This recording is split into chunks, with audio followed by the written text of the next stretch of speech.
وہ ایک Charles Dickens की फेमस saying है कि it was the best of times and it was the worst of times.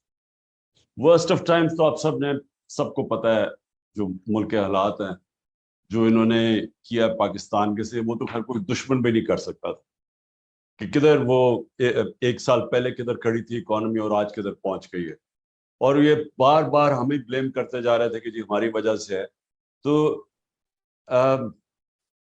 इस तरह का जो डिजास्टर हुआ है, ये तो इसके ऊपर तो कोई, सिर्फ मैं यही कह सकता हूं कि इन्होंने माजी में भी सारा वक्त डिजास्टर किया, कोई गोल्डन एज तो आई नहीं थी इनकी।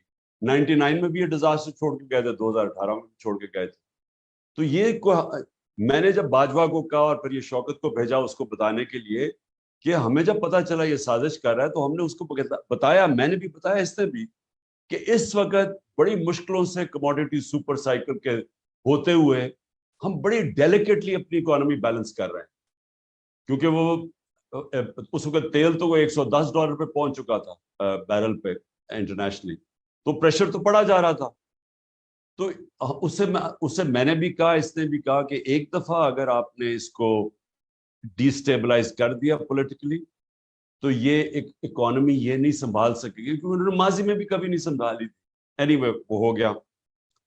तो देखें, अभी जो आपने जावेद आपने बात की पॉलिटिकल इकोनॉमी की, देखें असल में ये हो ही नहीं सकता कि आपकी पॉलिटिकल इंस्टेबिलिटी हो और आपकी इकोनॉमी ठीक हो जाए। ये हो ही नहीं सकता कि आप एक वीक पॉलिटिकल गवर्नमेंट आए और वो आके रिफॉर्म्स कर दे। यानी मुझे पता है कि किस तरह हमने ये 3.5 साल गुजारा किया था, जब हमारे पास क्लियर मेजॉरिटी नहीं थी, हम मजबूत नहीं थे, तो किस तरह के प्रेशर फेस करने पड़े कि जब भी कोई ताकतवर माफिया के ऊपर हाथ डालते थे तो अपने अंदर से ही अपनी मेजॉरिटी बचाने में प्रॉब्लम लग जाता था।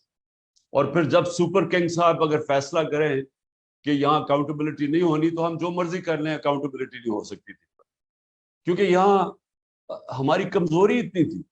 तो ये जो अब है, ये वर्स्ट ऑफ टाइम्स तो बता दिया, बेस्ट ऑफ टाइम्स तब आएगा अगर एक स्ट्रॉन्ग और स्टेबल गवर्नमेंट पब्लिक मैंडेट से आए और फिर इस क्राइसिस की वजह से वो स्वीपिंग रिफॉर्म्स करे, जो बड़ी देर पहले पाकिस्तान को करना चाहिए था, लेकिन ना किसी की विजन थी और ना हो सकता ताकत भी ना हो, जो हमारे पास नहीं थी वो स्ट्रेंथ।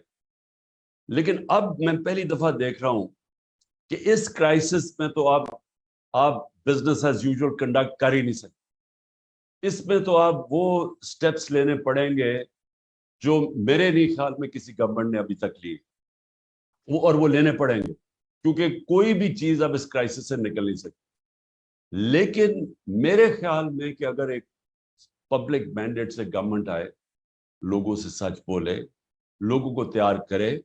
मैं जो अपनी कौम को जानता हूं, जो मैंने एक जीरो से पार्टी उठा के इधर तक आज पहुंची है कि सबसे बड़ी पार्टी है पाकिस्तान की तारीख में, ये जो आज जो पब्लिक हमारी स्टैंडिंग है, ये किसी पार्टी की नहीं थी वेस्ट पाकिस्तान। हाँ, मुजीबुर रहमान की पार्टी थी 1970 में ईस्ट पाकिस्तान, लेकिन इधर कभी पार्टी की इस तरह की पब्लिक बैकिंग नहीं जो आज इसकी। तो इस पब्लिक बैकिंग का फायदा उठाते हुए हम अगर इलेक्शंस के अंदर एक क्लियर मेजॉरिटी आती, उसके बेस के ऊपर लोगों को मेंटली तैयार करके पहले कि आप एक्सपेक्ट करें कि हमने बड़े मुश्किल वक्त से गुजरना है, हमने ये कैंसर फैल रही है जिस्म में, इसको काटना है, तकलीफ होगी, लेकिन उसके बाद आपका अच्छा वक्त आ जाए। जो मैं अपने लोगों को जानता हूं, आप देख लेना, ये बड़ी रिजिलियंट कौम है, ये खड़ी हो जाएगी।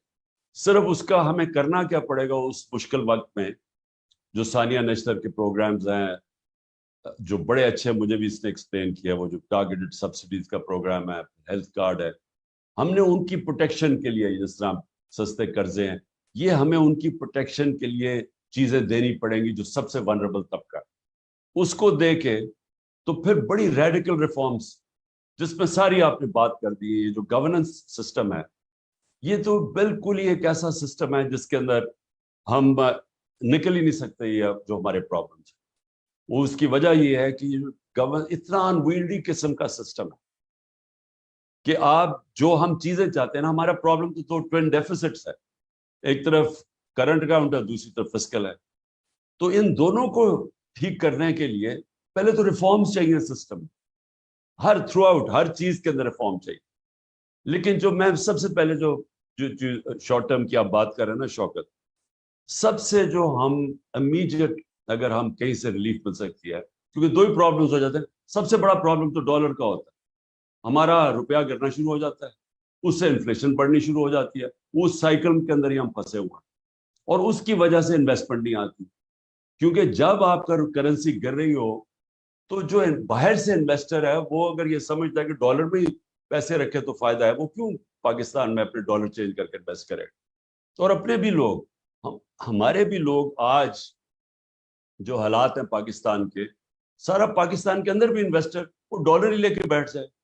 وہ کیوں انویسٹ کرے جب اسے پتا ہے کہ اسے یہی نہیں پتا کہ کرنسی کتنی تیزی سے گرے گی. جو سب سے امپورٹنٹ چیز وہ یہ ہے کہ ہم پہلے تو اپنے روپے کو کیسے مضبوط کر سکتے, وہ کون کون سی چیزیں ہیں جو ڈالر انکم بڑھا سکتی, اور وہ سب سے امپورٹنٹ جو اوورسیز پاکستانی ہیں اس کو ہم کیسے پاکستان کے اندر انویسٹ کروا سکتے. ہم نے ریمیٹنسز تو اس نے ہمیں ٹرسٹ کیا, ریکارڈ ہم نے اٹھا دی. روشن ڈیجیٹل بائی دا وے 1.5 سال کے اندر تقریباً $5.5 ارب آ گیا تھا, اور وہ تیزی سے بڑھ رہا تھا, یعنی تیزی سے گرو کر رہا تھا. تو ہم اور کیا کر سکتے ہیں ان کو اس ملک میں انویسٹ کروانے کے لیے. میں نے 2 بڑے پروجیکٹ سوچے تھے. ایک یہ سندھ گورنمنٹ نے سکیٹل کر دیا بنڈل آئیلینڈ کا, بلینز آف ڈالرز, $5-6 بلین تو ایک وقت ہی کمٹ ہو گئے تھے باہر سے, بڑے کنسورشنز تھے. اور پھر یہ راوی سٹی, یہ بھی اس کو بھی 12 مہینے اسٹے آرڈر دے دیا, 12 مہینے. تو وہ 12 مہینے وہ جو انویسٹرز, اور اب پہلی دفعہ آ گئے انویسٹرز, اور وہ بھی اور سارے باہر سے تھے. تو یہ جو پاکستان کے اندر ڈالرز کیسے لے کے آنے ہیں اوورسیز پاکستانی سے, یہ ہے کہ اچھا اب میرا سب سے زیادہ انٹریکشن اوورسیز پاکستانی سے, کیونکہ شوکت خانم کا آدھا پیسہ ادھر سے آتا ہے, بنانے میں سب سے زیادہ انہوں نے میری مدد کی تھی, کیونکہ میں جاتا تھا پاکستانی کمیونٹی سے. ان کو پرابلمس کیا آتے ہیں؟ نمبر 1 کہ وہاں ٹائم بہت لگتا ہے. وہ کہتے ہیں پاکستان کے اندر اگر آپ انویسٹ کرتے ہیں تو ٹائم بڑا ضائع ہوتا ہے. ہماری جو سپیڈ ہے کام کرنے کی, جو گورنمنٹ ڈپارٹمنٹس میں, وہ اتنی سلو ہے کہ ہمارے لیے بڑا مشکل ہے کہ ہم ٹائم از منی. تو وہ سب سے پہلے تو وہ یہ کمپلین کرتے ہیں. سیکنڈلی وہ رشوت کی بات کرتے ہیں, ہر جگہ وہ پیسے لیتے ہیں, اور جو سپیڈ منی کہتے ہیں. وہ جو لوگ اس سسٹم پہ عادی ہو جائیں وہ یہاں ایڈجسٹ ہی نہیں کر سکتے. اچھا کئی دفعہ ان کے بچے آ کے یہاں بڑے موٹیویٹڈ ہوتے ہیں پاکستان میں انویسٹ کرنے کے لیے, وہ بےچارے یہاں دھوکے کھا کے جب ان سے کوئی فراڈ ہوتا ہے, کوئی کانٹریکٹ انفورسمنٹ نہیں ہوتی, وہ سارے واپس چلے جاتے ہیں. تو اوور لاسٹ 40 ایئرز جو میں نے اوورسیز پاکستانی کو اتنی دفعہ دیکھا, کوشش کرتے تھے آنے کے لیے, یا سسٹم ہی نہیں الاؤ کرتا ان کو انویسٹ کرنے کے لیے. دیکھیں ایک تو بڑا انویسٹر ہے نا, لیکن وہ جو اسمال اور میڈیم انڈسٹری والا انویسٹر ہے وہ بڑا تو نہیں ہے, لیکن 1 کروڑ پاکستانی باہر, ان میں سے ہی پیسہ جمع کرتے تھے. اور میں آپ بات کر رہا ہوں 70 سے میں کر رہا ہوں, وہ وہاں جا کے پیسے جمع کرتے تھے, پیسے جمع کر کے آگے پاکستان کچھ بزنس میں لگاتے تھے, اور وہ بےچارے 90% پرابلم ہوتا تھا, وہ رل جاتے تھے. یہاں یہ فراڈ ہوتا تھا, کچھ ہوتا تھا, رشوت, وہ چل نہیں. بڑا انویسٹر پھر بھی چل جائے, چھوٹے کے لیے تو یہ سسٹم الاؤ کرتا ہی نہیں ہوتا. نمبر 1 میری چیز یہ ہے کہ جو ہمیں ریفارمز کرنی ہے گورننس کے اندر, وہ سب سے پہلے ہم ساری رکاوٹیں روکیں جو کہ ان کے راستے میں آتی. میں جب چائنا بھی گیا, میں نے ان کے پریمیئر سے بات کی, پریمیئر لی سے, کہ ہم پاکستان میں انڈسٹری اپنی ریلوکیٹ کریں. ادھر بھی اسی نے یہ کہا, کہتا کہ اتنی دیر لگتی ہے, وہ سارے کمپلین کرتے ہیں کہ وہاں اتنا پروسیس اتنا لیٹ ہے کہ وہ افورڈ نہیں کر سکتے, وہ چھوڑ کے آ جاتے ہیں. آپ انسینٹیو بھی دیں تو اس کا بھی فائدہ نہیں. پہلے تو یہ جو میں کہہ رہا ہوں نا کہ یہ کرائسس اپرچونٹی دے گا اپنا گورننس سسٹم ٹھیک کرنے کا. ہم نے یہ لاسٹ اپنے آخری 6-7-8 مہینے میں اسمال اور میڈیم انڈسٹری پہ بڑا زور لگایا, ان کی, کیونکہ سب سے بڑی تو ان کے اوپر رکاوٹیں, تو ان کی ساری ہم نے گیلوٹین کی, جتنے بھی इनके ऊपर परमिशंस लेनी होती और इंस्पेक्टर्स और जो वो सारा हम करते गए, तो वो हम उस तरफ जा रहे थे। लेकिन बहुत बड़ा रुकावट आती है सिस्टम के अंदर से। एक सिस्टम जो करप्ट हो चुका है, उसमें लोग पैसे बना रहे हैं, वो चेंज आने नहीं देते। एफबीआर के अंदर हमने इतनी टेक्नोलॉजी लाने की कोशिश की, वो जब वो आने लगता था, वेंडर आता था कोई बाहर से कि वो सारे हम ऑटोमेट करें, उधर से अंदर से कोई जाके वो अंदर से जाके कोई करता था, वहां अदालत में चला जाता, स्टे ऑर्डर में जाता था। और ये जो ट्रैक एंड ट्रेस सिस्टम है, हमें इतनी देर लगी है क्योंकि सारी बड़ी बड़ी कॉर्पोरेशन इंडस्ट्रीज ये सेल्स टैक्स चुराती है। और जो सारी जो शुगर इंडस्ट्री से जो हमने जब वो किया इसके ऊपर इन्वेस्टिगेशन, तो 30 से 25% सारी शुगर इंडस्ट्री के लोग सेल्स टैक्स चुरा रहे थे। तो वो ट्रैक एंड ट्रेस सिस्टम बड़ी मुश्किलों से हमने, वो भी पहले सेबोटाज होता रहा, वो फाइनली आया, तो उससे एकदम इनकम बढ़ जानी थी। लेकिन अब पता नहीं मुझे क्या सिचुएशन है, लेकिन हमारी आखिर में वो एक बेवरेजेस और ये शुगर इंडस्ट्री और बड़ी बड़ी ये जो सीमेंट इन पे आने, तो कहने का मकसद मेरा ये है कि अब जो टाइम हमें हमारे पास ये जो क्राइसिस का है, ये बहुत बड़ी अपॉर्चुनिटी होगी कि हम वो स्ट्रक्चरल रिफॉर्म्स कर दें अपने सिस्टम में, जिसके अंदर हम पहले तो वो एनवायरनमेंट बनाएं इन्वेस्टमेंट के लिए। और मैं समझता हूं कि सबसे पहले ओवरसीज पाकिस्तानी आएंगे। चाइना और इंडिया की जब उन्होंने खोली अपनी इकोनॉमीज, तो इनकी सबसे पहले एक्सप्लोइटेड कम्युनिटी की सबसे पहले इन्वेस्टमेंट आई। उनके लिए हम तैयार करें, और देखें वो फिनोमिनल उनके पास रिसोर्सेज है ओवरसीज पाकिस्तानी के पास। तो मैं ये फिगर कोट करता हूं क्योंकि मुझे अपना वालों ने दी कि 16,000 पाकिस्तानी अमेरिकन फिजिशियंस की नेटवर्थ $200 बिलियन है। और जो टॉप 10 पाकिस्तानी, अमेरिका की सिर्फ बात कर रहा हूँ, उनकी $25 अरब।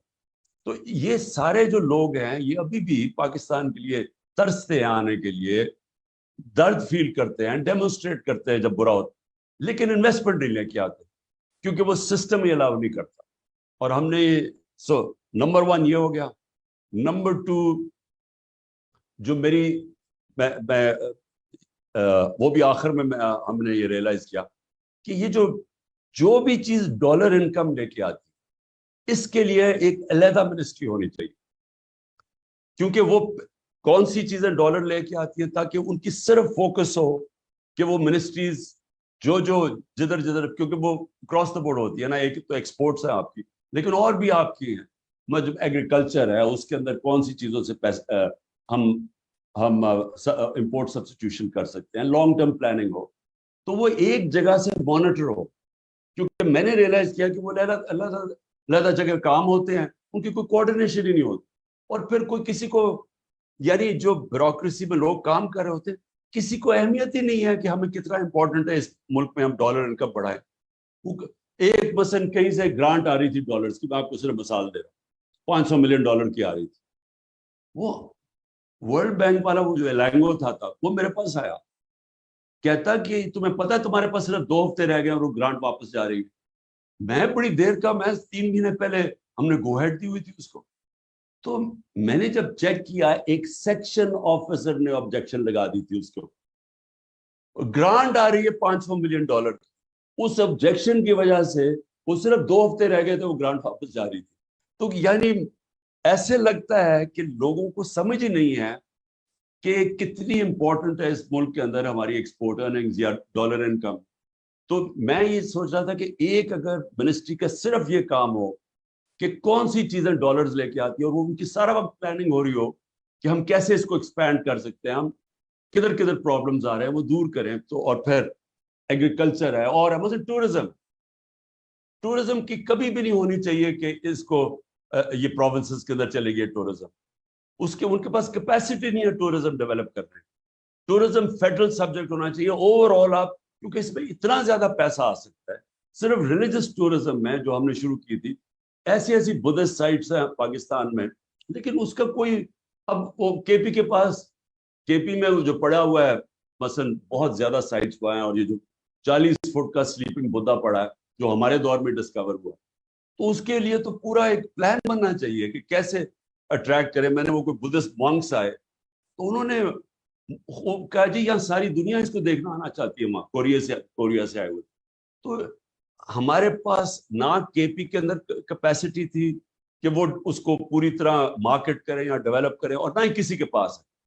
صرف یہ ٹورزم بھی یہ بہت بڑا منی ارنر ہے. میں آپ کو ایک اور بات بتاؤں، میرے پاس آیا آسٹریا سے، اس نے مجھے کہا کہ آپ کا جو وہ ناردرن ایریا پھر کے آیا، اس نے کہا آپ پاکستان دنیا کا اسکیئنگ کیپٹل بن سکتا ہے، کیونکہ وہ برف پگھلتی جا رہی ہے گلوبل وارمنگ سے.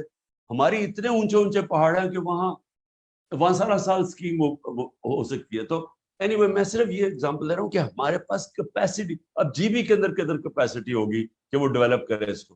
سو یہ بھی ایک جو بھی ڈالر ارنر کی آپ کو مثال دے رہا ہوں. سیکنڈلی منرلس، اب منرلس بھی چلے گئے سارے صوبوں کے پاس، ان کے پاس بھی کیپیسٹی نہیں ہے. اب اتنی پوٹینشیل ہے منرلس کے اندر ڈیولپ کر، لیکن وہ بھی جب ایک تکڑی منسٹری فیڈرل لیول پہ ہوگی تو وہ ڈیولپ ہوگا. شیر بشک صوبوں کو چلا جائے، لیکن اس کی ڈیولپمنٹ کے اندر تو ایک پاورفل منسٹری بنے جو سارا وہ ڈیولپ کرے. میں صرف مثال دے رہا ہوں جو ڈالر ارن کر سکتے ہیں. اور پھر سیکنڈلی جو ایکسپینڈیچر، یہ جو آپ نے بات کی بالکل ٹھیک شوکت، کہ اتنا بلوٹڈ ہماری گورنمنٹ بیٹھی ہوئی ہے. ابھی آپ نے فگرز دیے ہیں ان کے اوپر کتنا پیسہ اب ان کی انکریز، سیلری انکریز پہ ملک کی کتنی ریسورسز جائیں گی. لیکن اگر آپ ان کی پروڈکٹیوٹی دیکھیں تو وہ جب آپ 3 آدمی بٹھا دیتے ہیں ایک آدمی کا کام کرنے کے لیے، تینوں ہی نہیں کام کرتے، اور بلکہ رکاوٹ بن جاتے راستے میں، چیزیں سلو ڈاؤن کر دیتے ہیں. تو یہ بھی کرائسس ایک گولڈن اپرچونٹی ہے کہ اس کو ڈاؤن سائزنگ کریں اپنی گورنمنٹ کو. اور اس کے علاوہ بھی ہمارے پاس کیپیسٹی بھی نہیں ہے. جو ماڈرن ریکوائرمنٹس ہیں بیوروکریسی کی یا منسٹریز کی، وہ ہے ہی نہیں. مجھے اتنا، جب ہم نے پروب کیا تو 2 بڑی انرجی کی بہت بڑی منسٹری، پیٹرولیم اور پاور، اب ہم سارا وقت فیل کرتے تھے کہ ان کے اندر کیپیسٹی نہیں ہے. اتنا پیسہ ہے اس کے اندر، اتنی لاسز ہیں. لیکن اس کے لیے تو ہم نے ویسے یہ بڑا ڈسکس کیا ہوا شوکت ہے، میں نے بھی، یہ حماد سے بھی، کہ ہمیں بڑے اس کے لیے کوالٹی کے، جتنا مرضی ان کو پیسہ دو، کوالٹی کے اسپیشلسٹ آنے چاہیے، پروفیشنلز کو چلانا چاہیے، کیونکہ ایک فیصلے میں اربوں روپے ادھر ادھر چلا جاتا ہے. اور ان کے اندر لوگ بیٹھے ہوئے ہیں، پتہ نہیں کتنے سال کے مافیاز. وہ شپ نہیں لگ رہی، شپ کو باہر کھڑا کرا، وہ آیا، ہر چیز میں پیسہ بن رہا ہے. سو اینی وے یہ اس کے جب تک آؤٹ سائڈ پروفیشنل اس طرح کے منسٹرز نہیں آتے، ہم ان کو صحیح معنی میں نہیں چلا سکتے. اور میں نے جو آخر میں 2-3 پوائنٹس تھے میرے،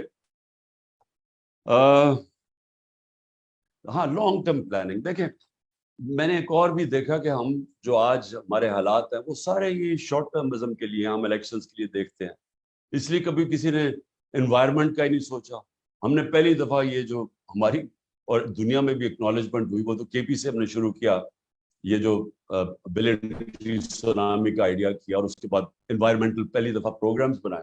تو یہ تو کسی کے ریڈار پہ بھی نہیں ہے، یہ تو کوئی سوچتا ہی نہیں ہے اس چیز کے اوپر، کیونکہ پاکستان کی جو ولنریبلٹی آگے وہ بڑھتی جائے گی. اور پھر ڈیمز کا سوچے، 50 سال کے بعد ڈیمز بنا رہے ہیں. ہاں یہ پہلی دفعہ ہماری گورنمنٹ میں شروع ہوئی ہے ڈیمز بنانے. تو یہ بھی یعنی جب تک ایک بیٹھ کے، جو ابھی آپ نے، ایک تو ایمرجنسی ہو گیا، ایک شارٹ ٹرم ہو گیا، لیکن لانگ ٹرم پلاننگ کبھی بھی کوئی دنیا کے اندر ملک پروگریس نہیں کر سکتا جب کہ اس کی لانگ ٹرم پلاننگ. اور یہ سارے جتنے بھی میں نے دیکھے ہیں جو سکسیس ماڈلز ہیں، انہوں نے، اب چائنا جاؤ، انہوں نے پتہ نہیں کتنے سالوں کی پلاننگ کی ہوئی ہے. یہ جتنے بھی ہے، ساؤتھ کوریا، یہ سب کی لانگ ٹرم پلاننگ تھی. ہمارا تو یہ صرف الیکشن ٹو الیکشن پلاننگ ہوتی ہے، جس کی وجہ سے ہم ایک کرائسس ٹو کرائسس جاتے. تو ہمارا جو یہ ٹوین ڈیفیسٹس ہیں، جو ہمارے اصل پرابلمس، اس کے لیے ایکسپورٹ اور ڈالر ارننگ بڑھانے کے لیے پوری ایک تیاری ہو. کیسے ہم جو اپنی امپورٹس ہیں، جو ہم امپورٹ سبسٹیٹیوشن کر سکتے ہیں، وہ اس کے ساتھ ہو. اور جو کون سی اور بھی جو جس طرح میں نے ٹورزم اور منرلس کا، ان کی ہم کیسے ان کو ڈیولپ کر سکتے ہیں. اور پھر خرچے کدھر کم کر سکتی ہے گورنمنٹ چلانے میں، کیونکہ یہ اتنی بڑی جو گورنمنٹس بن گئی ہیں، یہی سب سے بڑی رکاوٹ ہے ہماری اس کے اوپر انویسٹمنٹ کے اندر. جو میں پھر سے ریپیٹ کرتا ہوں، اوورسیز پاکستانیز کی انویسٹمنٹ ये सबसे इंपॉर्टेंट होगी हमारी डेवलपमेंट पे शुरू में। ये क्योंकि ये करना चाहते हैं इन्वेस्ट, ये पहले से इंक्लाइन है, इनके लिए पहले से प्लान करें कौन कौन से इनके प्रॉब्लम्स आते हैं। सिर्फ एक का ओवरसीज पाकिस्तानी मिनिस्ट्री का नंबर 1 काम सिर्फ ये होना चाहिए कि इनकी जो भी इन्वेस्टर वहां से आए उसको फैसिलिटेट किया जाए, उसके लिए सारे रुकावटें और कॉन्स्टेंटली करना पड़े। क्योंकि मैंने ये भी रियलाइज किया कि हमारी मिनिस्ट्रीज के अंदर पूरे माफिया सब बन गए, और वो एंटी डेवलपमेंट। मैंने कोशिश की, मसलन मैं आपको मिसाल देता हूँ कंस्ट्रक्शन की इंडस्ट्री की।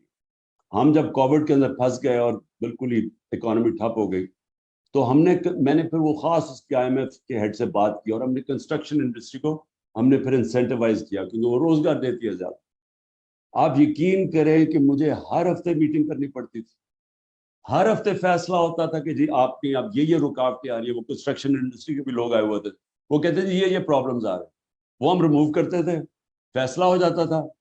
2 हफ्ते के बाद फिर मीटिंग होती, पता चलता था उन्होंने फिर से कोई और चीज ऐड कर दी, एक सेंटेंस लगा दिया, वो रुकावट आ गई। तो वो इतना बड़ा प्रॉब्लम था। तो मुझे 6 महीने लगे हर हफ्ते मीटिंग करते करते इवेंचुअली वो कंस्ट्रक्शन को सेक्टर को इंसेंटिवाइज करने के लिए, और उसके बाद वो बूम कर गया। जो सबसे बड़ा प्रॉब्लम है ना, वो है स्मॉल और मीडियम इंडस्ट्री। वो उनके इतनी ज्यादा प्रॉब्लम्स डालते हैं उनके रास्ते में, क्योंकि उनसे भी हमारी मीटिंग्स होती थी। अच्छा, वहां भी यही होता था। और एफबीआर के अंदर, अच्छा आप कहते जी ये चीजें कम करिए, टैक्स कर दें, इंसेंटिवाइज करें, वो थोड़ी देर के बाद वो कोई और लाइन डाल के फिर वो टैक्स लगा देते। यानी भैया टैक्स नहीं लगाते थे, अपनी पावर छोड़ते नहीं थे। तो इसके लिए अब जो सिचुएशन, और हम ताकतवर नहीं थे, वो जाके पता नहीं स्टे ले लेते थे हर जगह। अगर गवर्नमेंट तकड़ी आती है और वो पब्लिक के मैंडेट से आती है, सिर्फ वो ही आते साथ ही ये इस क्राइसिस को सामने रखते लोगों को प्रिपेयर करके ये रिफॉर्म्स करे, जिसमें जो गवर्नमेंट कॉर्पोरेशंस भी हैं। लेकिन मैं अनफॉर्चुनेटली इस वक्त सिचुएशन क्या है, जो ये इस वक्त एस्टेब्लिशमेंट कर रही है वो इसका ऑपोजिट कर रही है। वो पूरी कोशिश कर रही है क्योंकि मजबूत गवर्नमेंट ना आ जाए। वो सबसे ज्यादा अभी पॉलिसी सिर्फ एक ही है कि किसी ना किसी तरह तहरीक इंसाफ ना आए।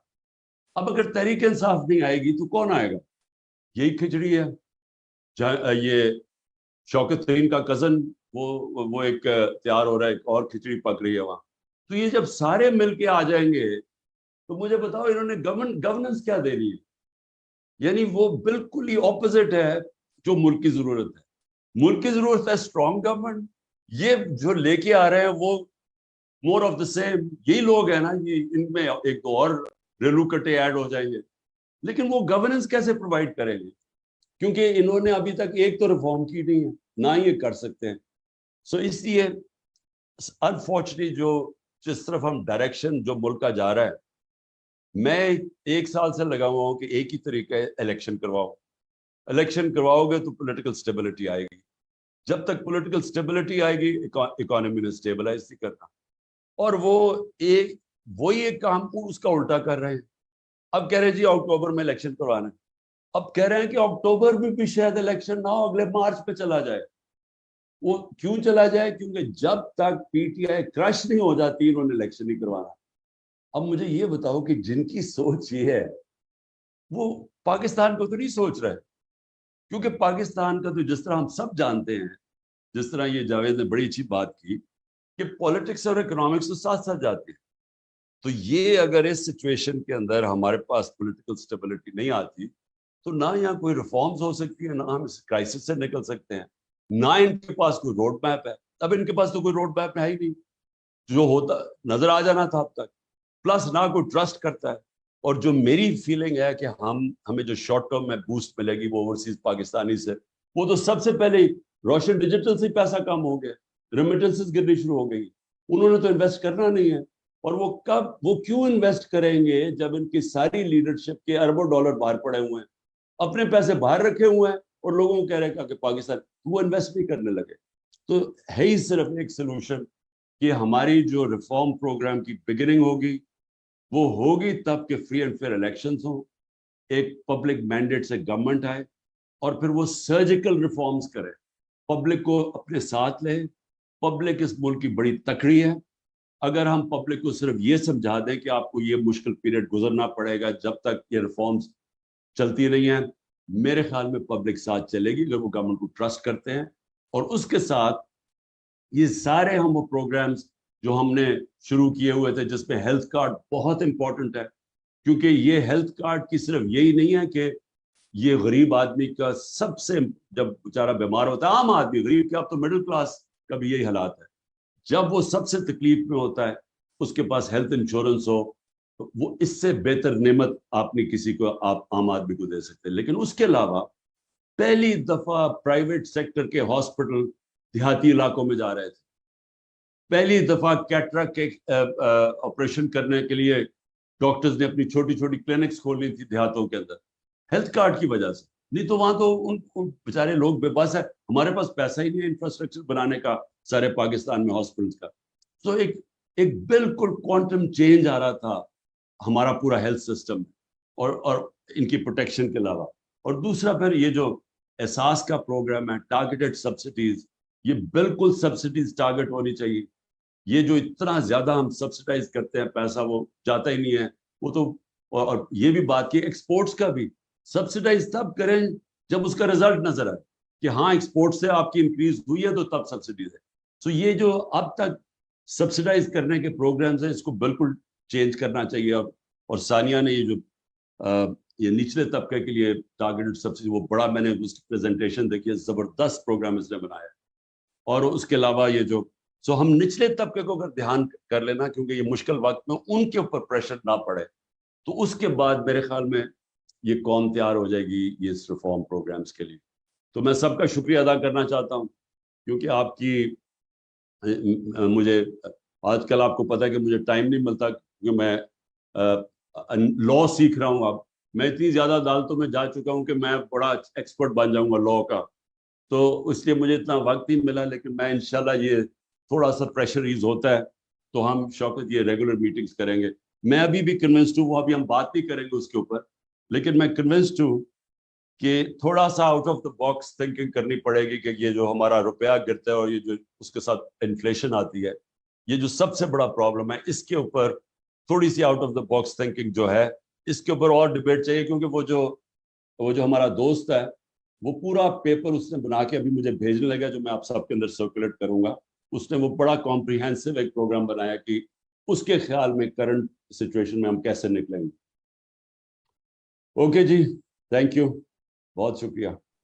Thank you chairman. آپ کی بات سے جو ایک بات نظر آئی کہ سرجیکل ریفارمز اس کنٹری کو چاہیے, اور surgical reform without mandate and popularity نہیں ہو سکیں گے.